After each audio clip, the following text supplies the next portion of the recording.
좋은 기사들로 나라에 기여하는 한 해를 만들어 주시길 기대를 하겠습니다.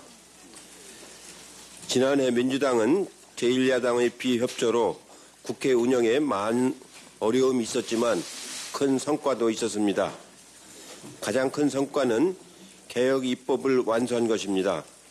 특히 검찰개혁 입법은 검찰이 반발에 막혀 수십 년간 이루지 못한 시대적 과제였는데 결국 처리를 했습니다. 오랜 쟁점이었던 선거법도 개정을 할 수가 있었습니다. 20대 국회를 최악의 국회라고 흔히 말하는데 오히려 국정농단 정부 탄핵을 성공을 했고 막판에 오랫동안 해결되지 않았던 아주 굵직굵직한 현안들도 처리해냈습니다. 둘째, 현장 중심 당 운영으로 현장과 국민의 목소리를 가까이 했습니다. 작년에만 29번 현장 최고위원을 개최를 했고 상하반기 모두 예산정책 협의를 열어서 민생 안정과 경제 활력을 적극 뒷받침을 했습니다. 셋째, 시스템 정당의 기반을 완성하며 정당 혁신을 이뤄냈습니다. 특히 정당 역사상 최초로 전 당원 투표를 실시해 공천 룰을 확정을 했습니다. 이런 안정된 정당 혁신의 성과가 지금 총선 준비에서 잘 나타나고 있습니다. 올해 가장 중요한 것은 총선 승리입니다. 오늘이 D-90일입니다. 이번 총선은 대한민국이 과거로 후퇴하느냐, 촛불혁명을 완수하고 미래로 전진하느냐를 결정하는 중요한 분수령이 되는 선거입니다. 문재인 정부 성공과 대한민국의 밝은 미래를 위해서 민주당이 반드시 승리해야 되는 선거라고 생각을 하고 있습니다. 다만 선거제도가 바뀌어 우리 당이 비례대표 의석의 상당수를 양보한 셈이기 때문에 지역구에서 그 이상 더 얻어야 하는 어려운 선거가 될 것 같습니다. 그동안 준비를 많이 해서 좀 앞서가고 있는 느낌이지만 그래도 선거는 결과를 알 수가 없습니다. 인재 영입도 성공적으로 했습니다. 이제 총선 공약도 이번 주부터 하나씩 발표를 해나가도록 하겠습니다. 앞으로 3개월 동안 더욱 겸손하고 낮은 자세로 임할 것이며 좋은 후보, 좋은 정책으로 준비되고 능력 있는 정당의 모습을 보여드리겠습니다. 올해는 문재인 정부 4년 차입니다. 임기 절반이 지났기 때문에 국민의 삶에 확실한 변화를 이룰 수 있도록 혼신의 힘을 다하도록 하겠습니다.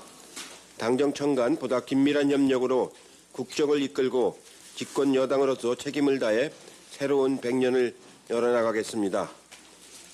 이제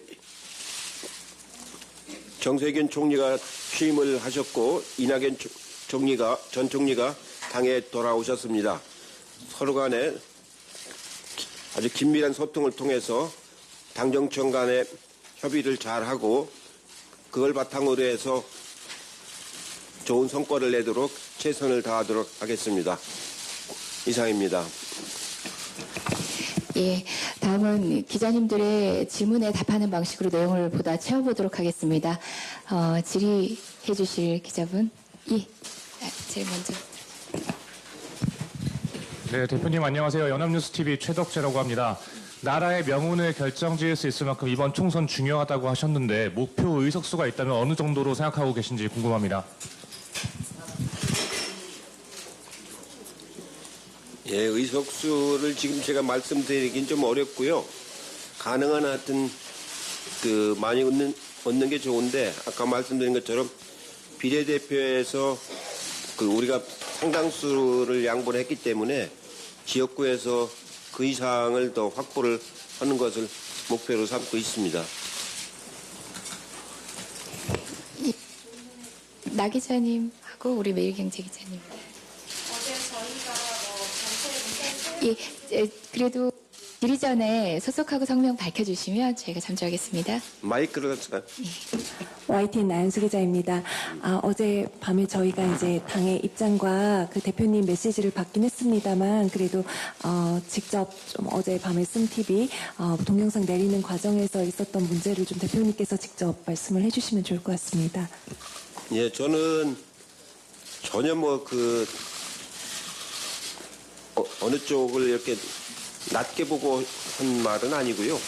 그런 분석이 있다는 얘기를 제가 이제 전에 들어서 한 말인데 그 결과로 인해서 여러 가지 좀 상처를 줬다고 하면 죄송하다는 말씀을 다시 드리겠습니다.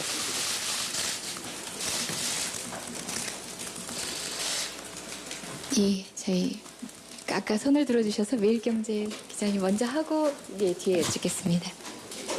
같은 질문이셨어요? 예, 뒷자리 예, 마이크 전해주시죠. 예.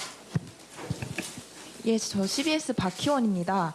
저 어제 사과의 말씀을 하셨는데요. 근데 이런 발언이 조금 6일 만에 나오고 이전에도 몇 번 있었던 걸로 알고 있습니다. 그래서 이러한 발언들이 계속 이어짐으로써 총선에 영향을 미칠 수 있다는 지적도 나오고 있는데요. 이에 대해서 어떻게 생각하시는지랑요. 두 번째로는요. 최대 경선 지역이 200개가 될 수 있다고 말씀하셨는데 그럼 나머지 지역에는 어떻게 하실 건지에 대한 생각도 좀 듣고 싶습니다. 예, 그런 말을 제가 여러 번 자주 한 건 아니고요. 예, 지난번에도 무의식적으로 했다가 말씀을 드렸고, 이번에도 아까 무슨 의도를 가지고 한 말씀이 아니고, 무심게 이제 분석한 얘기를 들어서 얘기한 건데, 다시 한번 사과를 아까 이제 드렸습니다. 지금 전체가 253개인데요. 저희가 지금 이렇게 이제 접수를 해봐야 합니다. 다음 주 들어가서 이제 공천 신청 접수를 이제 할 텐데, 단수로 신청하는 데도 있을 거고요. 또 우리가 전략적으로 배치한 데도 있을 거고요. 그렇게 하면은 아마 한 200개 정도가 아마 어림짐작으로 이제 그렇다는 얘기지. 그건 실제로는 공천 접수를 해봐야 합니다. 예. 예, 정상훈 기자님. 네, 안녕하십니까. 뉴스원의 정상훈 기자라고 합니다. 네, 오늘 이제 리얼미터 여론조사 발표가 났는데 자유한국당과 통합을 준비하는 새로운 보수당의 지지율을 합치면 민주당의 지지율보다 0.7% 정도 높게 나왔습니다. 보수 통합에 대한 가능성과 그 파급력에 대해서 대표님은 어떻게 생각하시는지 궁금합니다.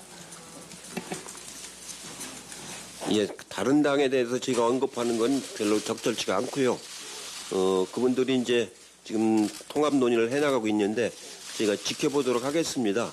예, 실제로 통합한다는 거에 대한 국민들이 좋은 평가가 있다고는 생각을 합니다. 네, 충분하셨을지요. 네, 뒷자리 아까 조금 전에 발언기를 가지셨으니까 지금 서 계신 우리 기자분께 예, 좀 이따 다시 드리도록 하겠습니다. 네, JTBC 최재원이라고 하는데요.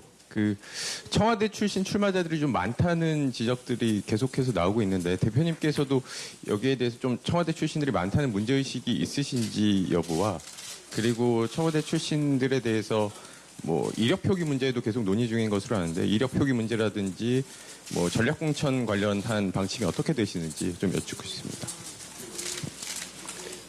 청와대 출신이 몇 명이 지금 공천을 신청할지는 아직 불확실합니다. 청와대에서 퇴직했다고 해도 전부 다 선거에 출마하고 공천 신청하는 건 아니기 때문에 이 역시 공천 신청을 받아봐야 몇 명이 될지 알 수 있겠는데 지금 언론에서 보도되는 거는 좀 약간 과장되게 표현된 숫자인 것 같습니다. 청와대 출신이라고 해서 무슨 특혜가 있거나 불이익이 있거나 그렇게는 안 하고 공천 룰에 따라서 엄격하게 시행을 해나갈 생각입니다.